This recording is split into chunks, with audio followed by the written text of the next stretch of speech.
Hello and welcome into Get Me The Brandy. Hailey Hunter alongside Jay Caufield as the Penguins continue to try and hold on to their top three spot in the Metro Division right now on their very long 9-day road trip in Western Canada. People always ask me, Jay, what it's like to fly with the Penguins on the plane, but now I can just tell them to go to the Penguins' latest social media post of Connor Clifton with the Penguins mic going around, seeing what the fellas were up to. So, what did you think of that video? I'm sure maybe a little bit different than when you were traveling back in your playing days. Yeah, well, it's kind of nice when you're on a charter, right? So, no, I thought it was outstanding. I mean, it was the personalities of the guys come out differently, right? Where you get to know what they're about a little bit more. And yeah, Helly, to your point, it's different because we flew commercial. So, and the only time we chartered, and it became until the very end of my career, we chartered in the playoffs. But before that, we were all commercial. So anything we did, the guys still had card games, but they kind of manipulated the plane, the seats in the back. But we Yeah. were we were just always all the middle seats. I mean, the aisle seats for every plane that we were on. We always had tickets in the aisle, and that's how we did. So it didn't allow so much freedom like we saw with Clifton. But I thought that was a great clip. I think Sydney had to have been watching a bird documentary. He's a big nature bird guy. I'll have to get to the bottom of that. But were you a good card player, Jay? Were you one of the better guys on the Other trip? than no, you know what? There was a big group. There was one group. Wasn't as many guys playing cards as what we hear the guys today. There was our unique group, and I love to just be around it and see what they were doing. But I was more like, I get on the flight, I'd read my People magazine, and then hope to fall asleep somewhere before I got into the middle of that magazine, and then maybe read it. We weren't a lot of big book readers. I didn't see a lot of guys doing that. Probably should have, right? Should have read more books. But I think whatever you wanted to do when we got on because we were walking through the airport, Haley, like we were walking through the regular airport, like Pittsburgh International. We were going through the terminal just like everybody else, and stop at the magazine store and pick up a couple of things that kind of kept it like really light for yourself, and then get on the plane and have your flight to wherever we were going. So, but we had the guys there were great card players on our team, and the stories with that are outstanding because they really would the entertainment level between Ulf Samuelson, Rick Tocchet, Kevin Stevens, Mario, that was entertainment just in itself. And Tom Barrasso was a huge part of that as well. Tom was he had the different personality, like straight up, kind of serious, where everybody else had their entertaining moments. So we all got to see a part of that. But for the most part, we took care of ourselves and found whatever was comfortable on a trip. And it was good being in the East, though, Haley, because Yeah. Western Conference travel is so much different, right? The East, we traveled pretty much stayed East Coast until you had to make a West Coast trip like you're on when you go with the guys on a West Coast swing. They're doing those kind of East Coast swings all the time. So for Yeah. us, I thought the travel in the East is so much better. That's super, super helpful. When you look at the record for the Penguins on the road right now, pretty good, Yeah. just over 600 points percentage. But last season, we talked about it a lot, Jay, not a very good record, about a 400 points percentage. Is there, any reasoning for that with the hotel hockey that they're playing right now, the record, or is it just kind of the way things have fallen this year? What do you think? I think it's kind of the way they're falling. It's just how they're being coached. It's how they're coached. Yeah. It's how they're playing. The goaltending that they're getting now, and the rise, the numbers, the depth, Haley, which you and I talk about so many nights. I mean, Yeah. they're all just playing a great team game, and I think when you're in between and you understand, just as we were talking with Owen Pickering, when you understand your role or what your system is, you're not thinking, they're just reacting. And I think the Penguins, when they're at their best, they're reacting, and they're so much better than a lot of teams that we're seeing them face when they play that great, solid team game. On top of it, they're strong on the forecheck. They're great in the neutral zone. The D have really great gaps, great back pressure. When you do all that, you make it difficult for the opposition, and that's what the Penguins are doing. And if you get the goaltending that we're seeing now between Shilovs and Skinner, you're going to win more often than not, and that's what they're doing right now. Yeah, well, it's certainly been fun to watch. Let's hope they can keep it going. We got a few games left on this Western Canada road trip. We're also so excited to be having Wilkes-Barre defenseman Owen Pickering join us on Get Me the Brandy for this for today. And as we learn more about his hockey background, as well as why Sidney Crosby took him to get a haircut, so we will hear from him, Owen Pickering, right after this. Here, we don't just watch the Penguins, we live every tipped puck. Unbelievable. Every battle. Give me more of this. Every new prospect. This is a glimpse of the future. Everything you love about the Pens, we do too. I'm down here between the benches. You know what that means, Pens fans? Cheers for that. The front, did they score? We manifested it. Stream the Penguins all season long on SNP 360. The road to puck drop begins on Penguins Tonight. A first look at the latest game news, stories from around the league, and so much more. Penguins Tonight, 1 hour before every game on SportsNet Pittsburgh. Presented by Morgan & Morgan. Well, as the Penguins AHL affiliate, the Wilkes-Barre Scranton Penguins are second in the AHL standings right now. We're so excited to have Penguins 2022 first-round draft pick defenseman Owen Pickering joining us now. Of course, a big part of that success down in Wilkes-Barre. Pick's got to be fun to be a part of such a winning culture right now. Tell us about it.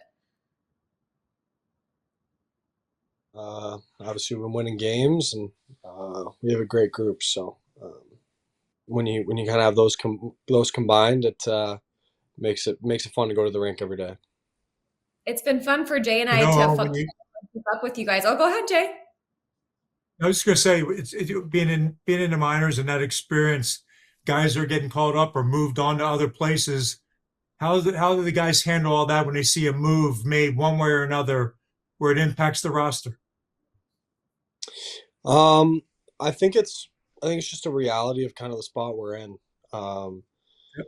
Obviously, you like seeing guys have success, and we do. We have a really close group.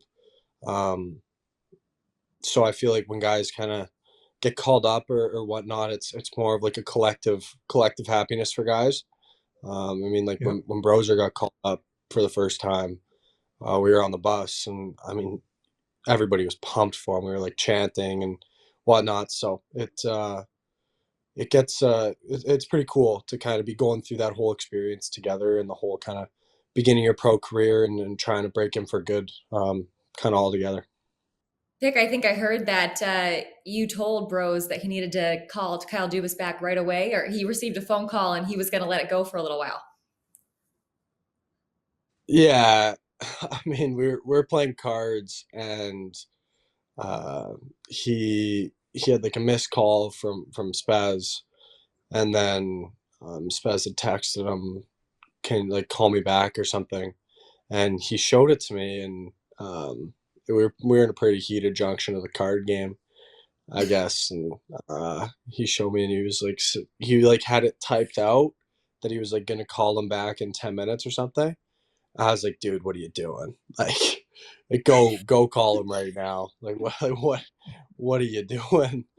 But I mean, the card games get pretty competitive, so can't blame him for that. But yeah, I did kind of just kind of told him, like, hey, like, I think this trumps anything that we're doing at this card table right now. So I mean, that's pretty cool to share that moment.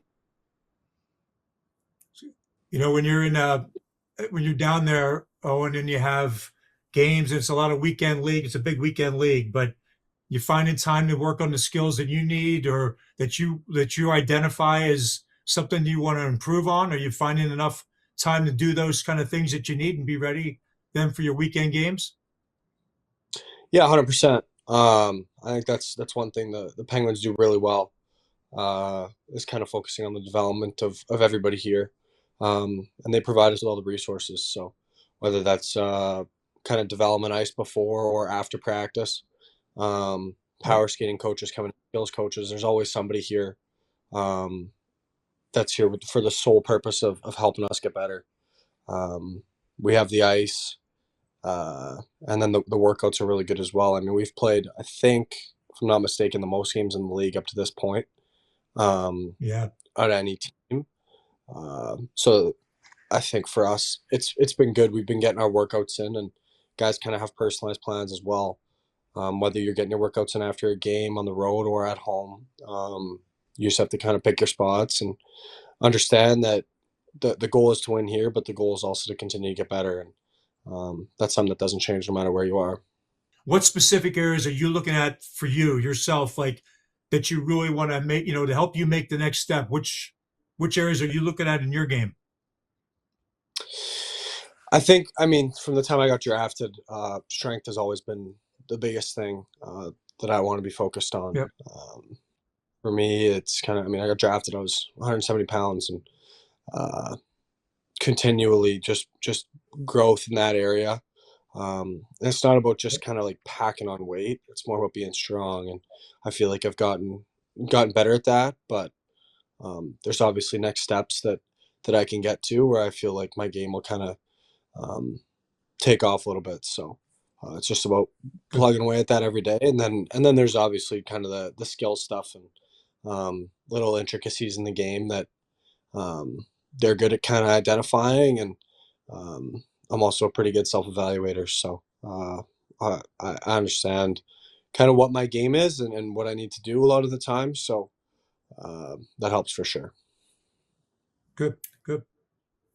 Owen, for fans who are still kind of getting to know your background a little bit more, going back to when you were just 5'7", my height, when you entered major juniors at age 15, then you grow to 6'4" by the time you're drafted 3 years later. Can you take us through just kind of the challenges that rapid growth for you presented as you're trying to adjust and grow your game?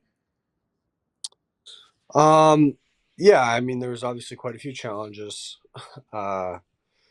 pretty unexpected. So for me, it was more about like kind of the injuries. I think was the biggest part, honestly. Like my back and my knees and whatnot were kind of we're pretty in one there for a little bit. But also just understand, like knowing where my feet were was a big thing. Just like understanding my body, and I mean, I have a really good trainer back home, Matt Asmussen. He helped me a ton with it. But kind of ever since then, it's just been strength. So there were some challenges for sure, but I honestly feel like I became a better skater when I grew. So that was nice. And I mean, once I got used to it, it was obviously positive. Jay, Owen was telling me about doing olive oil shots. Have you ever heard of that? And are you still doing that pick for the strength? No, I'm not. No. I remember I did, but I'm not doing that anymore. When I was building off what Hailey had asked you, and when you look at your size and how it changed, and even with what you're doing now as far as your workouts, I'm sure the one thing, you want to put on the pounds, and you mentioned you want strength, but it's also keeping up your hands and your legs, and the quickness that's probably one part that's the bigger you get, you want to make sure you keep that same speed or quickness, and I'm sure you're well aware of that, and spend probably even more time with that part of it as you're getting bigger, stronger. It's a key to make sure you stay as fast as you always are. For sure. I that's definitely something where it's not just about like packing on as many pounds as you can. Yep. It's more like I mean, I was picked where I was picked for a reason, and I've kind of had success for a reason as well. So I don't want to just completely change that by packing on a ton of pounds for no reason, and then I don't have the same kind of skating that I do, or the same escapability that I do, for example, and then the same sort of skill that I can play with by just because I felt like packing on 15 extra pounds. I do need to get stronger, and I'm working on that, but it's a consistent build over time. It's not just let's pack on a bunch of pounds, because then I feel like I'll be chasing it in other areas. Yeah, I agree. Yeah. That's well said. Well, Pick, you and I were talking about how you and some of your buddies, your teammates, are going to do a fun little vacation for the All-Star break. But last year at this time, coming up for the All-Star break, you actually got to go play in that All-Star game in Palm Desert, California. Just what do you remember about that? And what are some tips that you can maybe give Tristan Brose and Sergei Murashov as they go to represent you guys this year? Yeah, it was awesome to see those guys get that nod. I mean, Rockford, I feel like they're maybe a little jealous I got to go to Palm Springs last year. But yeah, I mean, really, like there's no advice for it. I mean, it's a skills comp and a 3-on-3 tournament, but I mean, really, it's just fun. Like you go there and you get your flowers, and you get to meet some guys from around the league, and I mean, I got to play some golf last year. I don't think they're going to get to play any golf in Rockford, but maybe they can go to a simulator or something. And yeah, just kind of enjoy the time. And it's a good reset as well because, I mean, the All-Star game's the All-Star game, but we have a really good team and we want to do some damage. I feel like last year we saw a pretty bad taste in our mouths, but um, with a year under our belts and a little more experience, and we have a good supporting cast as well. We want to do some damage. So as much as it's All-Star game and All-Star break, it's a reset for a push for kind of what we want to do. You know, and I'll go back to the hockey part of it too. And when you look at being in Wilkes-Barre and the system that you run mirrors the Penguin system. If you went back and over time, there were some farm teams that were split, like owned by two different franchises were part of it, and they fed players to that. And it was hard to pick which system were you going to use. For you guys, it's such a bonus that what you're working on there down there as far as your game is concerned and the team game, when you come up to Pittsburgh, you're hopefully mirroring and kind of trying to accomplish the same thing as you're doing down in Wilkes. For sure. I think that, like I said earlier, I mean, the Penguins do a lot of things really, really well.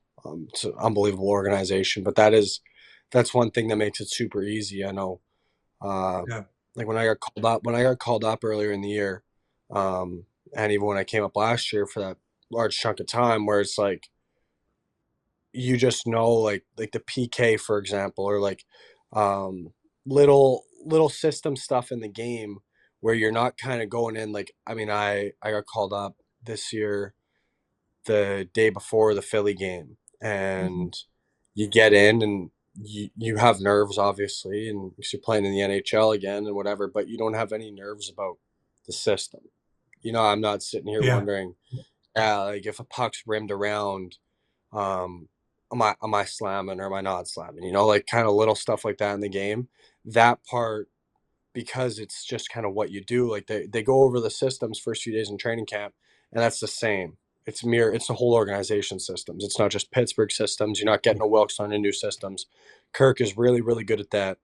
Kind of mirroring that and helping us. I never, even last year when I got called up playing my first NHL game, there was nothing where I was like, oh, like what do I do in this situation? It was more just, oh, I'm playing in the NHL. It wasn't like, oh, this is a joke, but it's you're not nervous about reacting, right? Yeah, it gets reactive and it's just kind of instinct because I think I've played 75 games in the AHL or something like that, and those games you're still playing the same system as when you go up, so you're just ready to you're doing the same thing. That's perfect. It's good.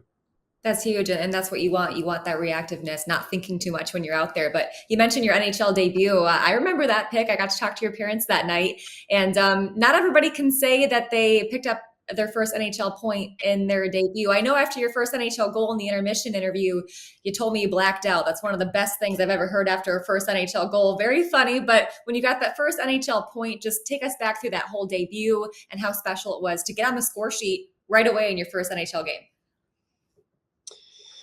Yeah, I mean, it was just a really cool day in general.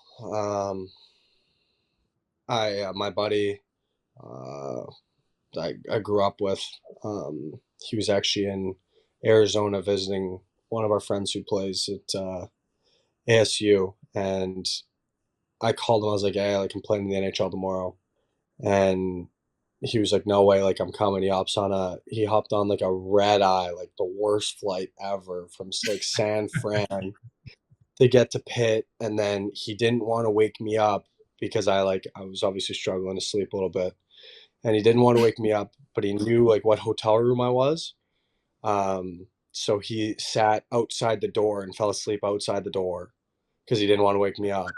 So when I opened the door to like go to the rink in the morning, he was like slumped on the door. It's just like a funny start to the day, and then my family makes it in, which is super special. I mean, just tell them I texted the group chat like with my family. I said, like, I think I just said I'm playing in the NHL tomorrow, and I mean that was pretty cool. Like it's a pretty cool thing, and something that you like nobody can ever take from you. So my family made it down, and then did warm-ups without a helmet on, which was awesome. Best feeling ever. And then didn't like fall or do anything crazy in warm-up. I was feeling it pretty good. And then, I mean, you just like, I mean, I was quite nervous before my first shift. Just kind of sitting on the bench, like, yeah, like I just want to get out there. You know, I couldn't really nap during the day. I was like pretty jittery. Walking in with Shazo, I was like telling him like, hey, like I'm shaking, dude. Like this isn't good. Like I got to calm down a bit here. But same thing, like you get in there and like I've done that routine before. Like it's the same routine of like, okay, our meetings at this time, we're doing this. And like it's the NHL, you're going to be nervous. But I just wanted to get my first shift out of the way. And then I had a pretty good first shift. I almost got a point on my first shift, actually. I remember that. And then a couple shifts later, I ended up just kind of making a play, kind of seam opened up, whatever. OC made a good play, and then yes, he scored. So after that, like, I mean, you're nervous, and then the game starts, and then you're just like not super nervous anymore, you know? And then you come in for intermission, you're like, kind of like, holy crap, like what's going on a little bit. And then the second intermission, you're like worried about winning, you know? It's like, yeah, like we better win this game. You know what I mean? Like you're not nervous anymore. And I was just kind of really in the game. I mean, I blocked a shot with a few minutes left, which was fun. The crowd was pretty loud after that. And then we won. So, I mean, it was a pretty perfect debut. Probably couldn't have scripted it any better. And then after the game was pretty special too. I mean, just seeing my family and my buddy too. So I mean, it was pretty cool. What a friend. How about yeah, good friend. Yeah, that's a good friend. Yeah, and if I look at if you look at from the American Hockey League, then you jump to the NHL, and in some instances, I bet there's some parts of it that can be easier just because guys are where they're supposed to be. There's support, all that kind of thing. But what do you find different? Obviously, you're playing against the best players in the world. But what do you find when you move from the American League to the NHL, and any parts seem like, you know, make it easier, make your game easier when you're out there with the guys? Yeah, I would say the biggest difference, kind of talk about some of the guys, is in the NHL, teams you play. I mean, we have a good team. We have a lot of guys on our team that could be playing in the NHL right now. And so we have like, I mean, we support each other pretty well, and we have pretty good structure, which is fun. We're lucky here with that because, I mean, like sometimes on a pre-scout, for example, if we pre-scout like a certain forecheck, say they're saying like a 2-on-2, you could go back for a puck and there could be 4 guys just coming to kill you. Like, you know, like that's like, you see that in the A few times where the teams you play against maybe are a little bit erratic. But I think that is what makes us good. In the NHL, if you pre-scout something, you're going to see it every time. So in that aspect, I do think it's easier.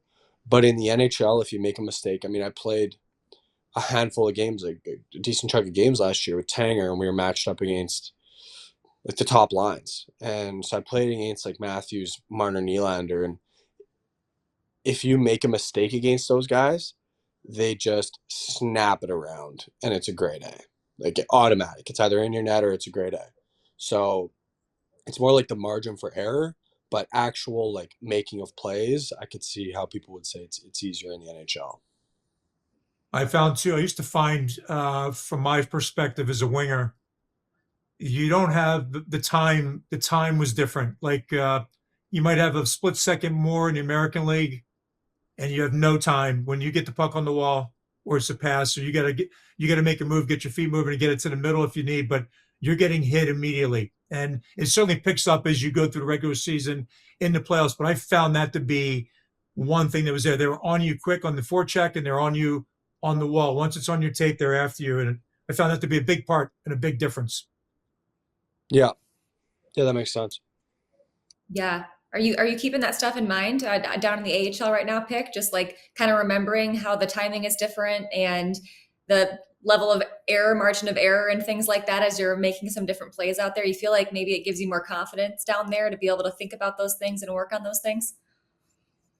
Yeah, for sure. I mean, I draw upon my experience in the NHL a lot. I mean, I played like Yeah. 29 games up to this point, and Mhm. you learn a lot in those games, and that's really all I can do from it. Obviously, you want to be in the NHL, and that's been the goal. But I'm here right now, and I can only control what I can control. So, um, I try to learn as much as I can, or I try to learn as much as I can from the games I played in the NHL, Yeah. and also just like think about things and try to learn things. But also, I mean, there's just a level of instinct to it, and you just got to play. So it's kind of fun, a balance between that. But yeah, it's good. I'm looking at the Canadian team. You're getting towards the Olympics, and the NHL has a big break. And you had a taste of it too with the 18 and under team. Represent your country, and it's got to be something pretty special. Whatever age group that was, whether it's 18 and under, pretty special to be wearing, you know, representing Canada, if you will. 100%. I mean, yeah, there's really nothing better than that. I mean, I got to play U18s, and I know we're all excited to watch the Olympics too. So Yeah. hopefully, it'll run smoothly. And I mean, it was so much fun to watch the Four Nations last year. It was a blast. So we were watching overtime. I think we were in Hartford. We were watching the overtime. It was me and Atlee, and then Rucker and Avery Hayes. We were on separate beds, sitting on the edge of the bed because it was like the Canadian bed and the American bed. And then McDavid scored, and we were giving it to them pretty good. So hopefully there can be a couple more moments like that with the same result. Pretty big. Yeah, a little more fun to cheer on McDavid in situations like that than to defend him with Chris Letang as your D buddy. 100%, yes, 100%. Well, Have you ever I was seen thinking, anybody back a guy off? Have you ever seen a player back somebody off yeah, with the speed like that? There's McKinnon and there's McDavid, but I'm sure even just when you look at the game today, I've never seen anything like that. The speed. No, I've never. I mean, we were talking about it. So actually, I had a conversation with Rut because last year when I played against them, I got one shift against him, and I mean, you watch him the whole game, and I just never seen anything like it. It was insane how fast he is, how he's making plays at that speed. It was insane, and it's definitely eye opening. I was telling Rut about it after the game, and he was down in Wilkes-Barre, and I mean, like how you can have people tell you or whatever, but he experienced it early in the year. He played against them, and he calls me right after the game. He's like, "Yeah, like I didn't really believe you, but like I believe you." Like it's crazy. So, no, I've never really seen that before. Yeah. Believe that. Yeah, I got to actually go as a fan to watch that last game against the Oilers, and not being back there by the team with a little monitor and everything hooked up in my ear, it was way different to actually be there and like see it in person. That truly, like watching that in person, not having to worry about work or watching the broadcast, was pretty insane to see his speed. I want to make sure before we let you go, Pick, though, that another big name, of course, being Sidney Crosby in the league. As soon as you joined the boys last year, you mentioned over 20 games, it just seemed like you were immediately part of the team in terms of like chemistry with all the guys. You kind of like the little brother, a lot of guys were telling you. But with that, is your hair short right now or is it long? I can't tell with the hat. No, it's long. Okay, so interesting Yeah. that you bring that up, because it was a little long last season, and that's when Sid was like, all right, buddy, we gotta go see my barber. So for people who haven't heard the story, why don't you tell us that from your perspective? Yeah, I mean, I feel like everybody's probably heard the story at this point. I mean, my hair wasn't really a hit. I guess. Yeah, I was getting ripped. Though that's some pretty gutless nicknames, and yeah, I mean, so one day they were just kind of giving it to me with my hair. I was like, all right, that's it. Like, I'm gonna go get a haircut. And I went to Supercuts. And got what I thought was a haircut, and came to practice next day, and it wasn't a hit. I was basically told, like, I mean, a bunch of lines, like, "Did you get one haircut?" Stuff like that. So, almost made it worse because I like came in all happy, like I got a haircut, and it just kind of made it worse. So, they were like, "That you paid for that, like all this stuff, like you're playing in the NHL, like I don't know, they're giving it to me." So, and I didn't really care that much. I just kind of always had long hair for a while, so I definitely didn't want to take it short, really. But, I mean, Sid just kind of told me, "Yeah, like I booked us haircuts." I was like, "Okay, sounds good." And I mean, like Sid was like my idol growing up. Like, like as much as like now I can consider him like a teammate and like somewhat of a friend. Like we text and whatnot, and that's pretty cool. But um, I mean, at that point, it's still like 10 games in or something, and he's like, "Yeah, we're going to get haircuts." I was like, "What, man?" Like, okay. So we went for lunch, and yeah, I was just spent the whole day with him, and it's really really cool. And then we went to the to the barber shop and sat down, and he kind of told the barber to take it short, and I just kind of sat there, and it got taken short. So um, came in the next day, and yeah, it was. I mean, I didn't mind it. I mean, I had a pretty cool story to go with it too, and I knew it would go back. So, I mean, if I should get it cut. It's funny though. The guys down here, they're making a rule like nobody can cut their hair for the rest of the year. Like we're just gonna look like grizzled. So, so yeah, I feel like if I get called up, I'm gonna have to sprint to the barber shop or something. But I was gonna say, I hope you still have that address and number of where you went because you might be. yeah, It's a good thing if you end up going back there. yeah, 100%. It's great. I'd be really welcome, but I'll have to get a haircut probably. Jay, you had long hair. Did you ever go through that? Well, I think everybody had long. We all had the hockey mullet. Everybody had mullets, and it was a different. We all looked different back then. You know what I mean? We all wore the same CCM helmet, and which is still one of the better helmets in the game back then. And yeah, we had long hair. More out the back. Not the real bad mullet though. Not the super short on the side, and like guys we've seen that. Not that kind of mullet. But we had long hair. Yeah. If you didn't, that would have been bad. It'd have been the other way around. What's that? Not the bad, not the bad mullet, just the good mullet. Hey, Jay. No, right. No, not the bad mullet one. That's right. That's a good way to say it. I like that. Yep. Yeah, just the good one. Yeah. Oh man, that's hilarious. Pig, tell us about what you You do. got. Oh, sorry. I got one more question on this. You got a second cousin. You both guys get drafted the same year. How wild is that? Right? You guys stay in touch quite a bit. Yeah, I mean, I spent all my time in the summer with Denton pretty much. We train together. We skate, work out together. Grew up playing with each other. Baseball, hockey, whatever it was. And then, I mean, the draft is super cool. We had a ton of family there. 40 or 50 people showed up. I could be completely wrong on that number. It might be more, but yeah, it was a super special night. Saw him go. He was like sitting 3 rows in front of me, and then I went like 9 picks later. Saw each other backstage, and just gave each other a big hug and whatever. So we're proud of each other, and just kind of took a moment and kind of realized, yeah, it's pretty cool. And then we were both captains in the Western League, and we were taking ceremonial face-offs against each other, and they ended up beating us in the playoffs when we were both good. So he's kind of got that on me, but yeah, I mean, he's obviously doing really well, and it's good to see.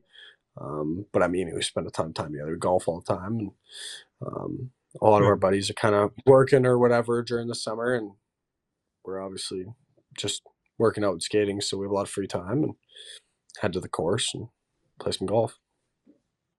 What's the handicap? That's good. It's a great story there.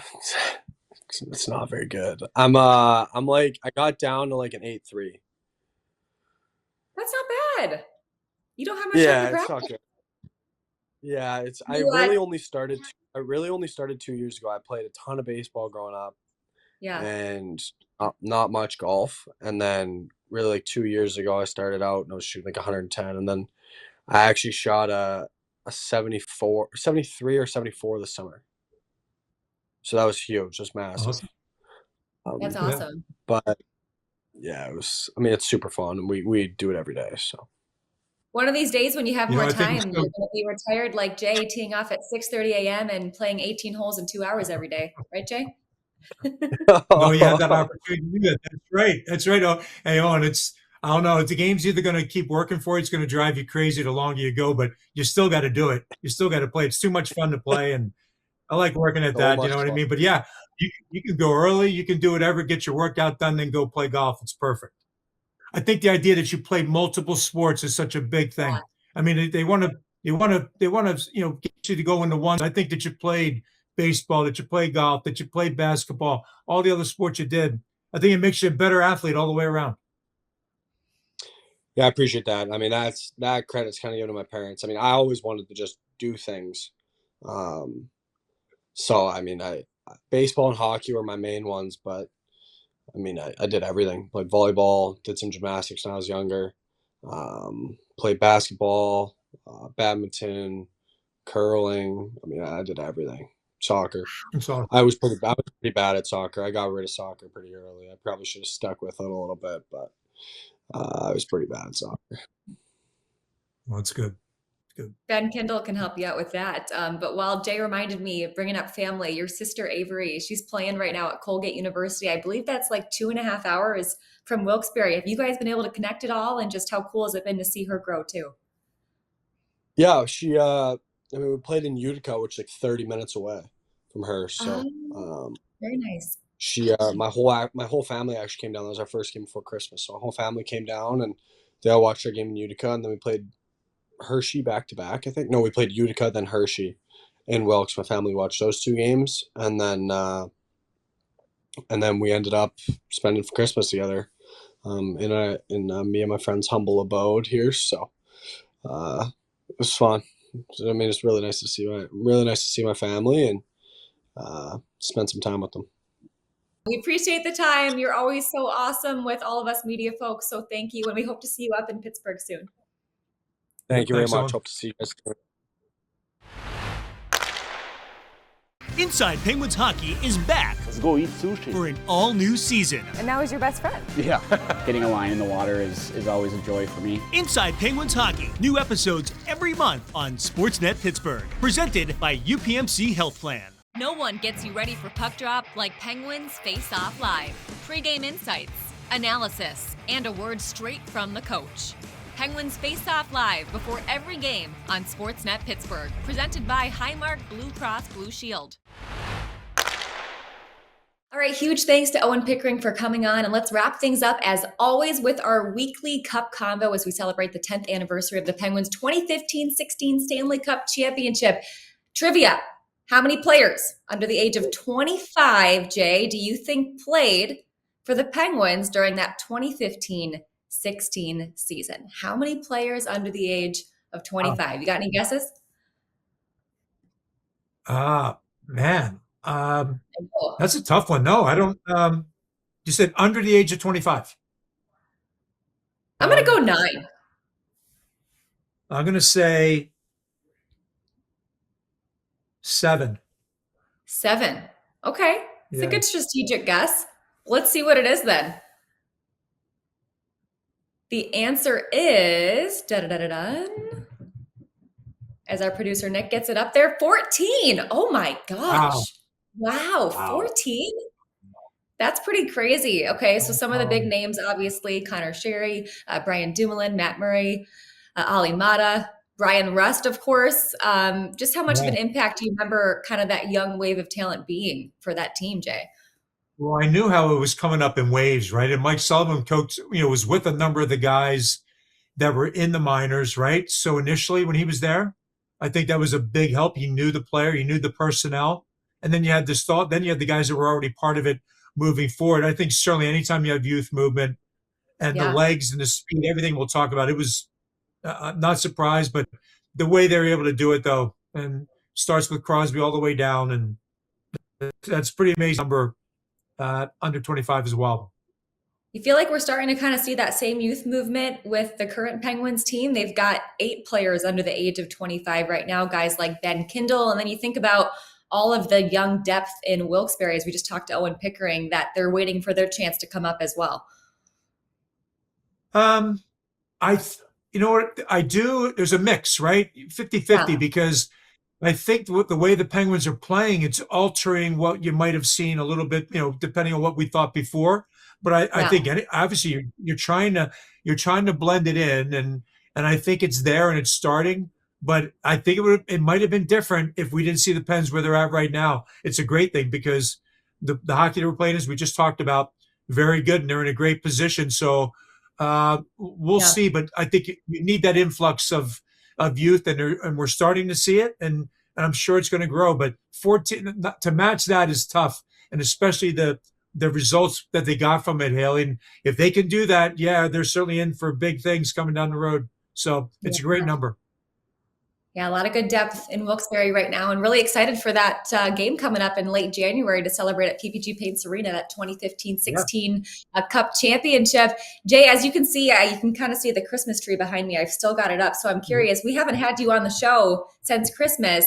I am spending the rest of my day going through all of the kitchen stuff that my family gave me. I've got like an electric tea maker. I've got a Dutch oven. I need to learn how to use these things. So what was your best Christmas gift that you are looking forward to using? Anything come to mind? Wow.